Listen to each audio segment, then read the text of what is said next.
Okay, by sort of popular demand, I'm going to tell the story of my husband and I. Excuse me, guys, sorry. And you get to watch the beautiful Gus cleaning himself while I do. Okay, well, what happened was I'd been separated from my first husband after being married to him for quite a while. I had been dating a lot. I dated a lot for about 3 years, which was great. It was a lot of fun.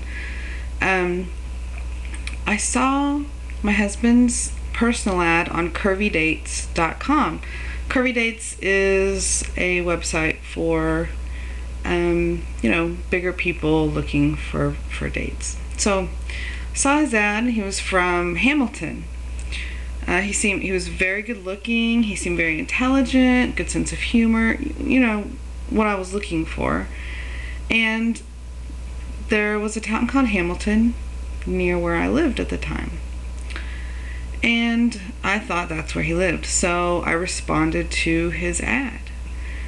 And the next day realized that he was in Hamilton, Ontario, Canada. So I didn't hold out a whole lot of hope. I figured, whatever, it's not going to happen. He's all the way in Canada. I really wasn't even planning on writing him back, honestly. But then he wrote me back, found out that he knew the area that I lived in down here in Texas. He had family in the town that I grew up. They had moved here because we were near a military base and his uncle had been in the military.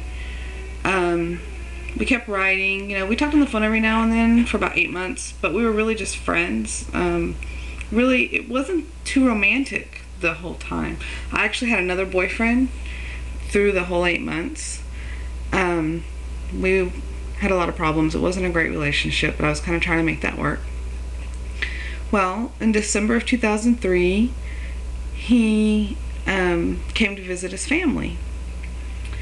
And I was on Yahoo chatting with another guy who wanted to date me, who I wouldn't date because I had this boyfriend. But he knew we were having problems, whatever. And all of a sudden, I get a Yahoo message from my husband saying, "Holy shit, I'm in Texas." And I was like, "What? You're what?" And he goes, "I'm in Texas." So automatically, I tell this other guy, "Oh my God, this guy I've been talking to from Canada is here in Texas." And he was like, "Oh man, there goes my chances. Even if you do break up with your boyfriend, you're just gonna go right to this guy." Because I liked Rick already, but it just wasn't romantic yet. So I had a lot of stuff that I was dealing with my ex-husband and ex-in-laws. So I was kind of handling all that. And then on January 2nd, we went out to lunch. I walked in. He had this huge smile on his face. We got along really, really well. We have a lot in common. And I just really liked him. He decided to kind of stay for a little while, see what happened. We found out that his cousin was best friends with one of my best friend's older sister, and she also knew my uncles. His aunt knew another one of my best friend's family and had done everyone's hair for her brother's wedding, and we kind of figured out that we had been to a lot of the same wedding showers and things like that. It's really weird. Also, when I was little, apparently his aunt had lived in the same neighborhood that I lived in, and he ran around the neighborhood. We probably saw each other, when we were little kids. Really strange. And he was in Canada, this whole time. It was just so weird. And I've told this story to people where they've freaked out, started shaking and had chills and been like, "Oh my God." And people do say that we were destined to be together. I'm kind of I don't know, I used to be a huge romantic, but I don't know, I'm not so much anymore.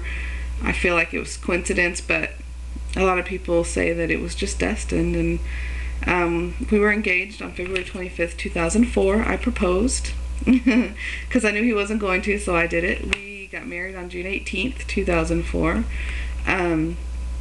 My divorce from my first husband was finalized 29 days before we got married. I had to get a special permission to get married so soon, but because I had been separated for 3 years, it wasn't really a problem. Married for about 3.5 years. We just had our 4-year anniversary of our first date. And he hasn't even been back to Canada. He has some friends that have all this stuff up there, and they closed out his apartment and all that. We're hoping to go this summer. We just fell in love, and immigration has been horrible, but we've gotten through it. I feel like I could work for immigration now because I know so much. But yeah, that's our story. Totally in love with him. Sometimes when I look at him, still, even after 4 years, I love him so much that I'll just start crying. He's a really good guy, and he takes really good care of me. And I was lucky to have found him on curvydates.com.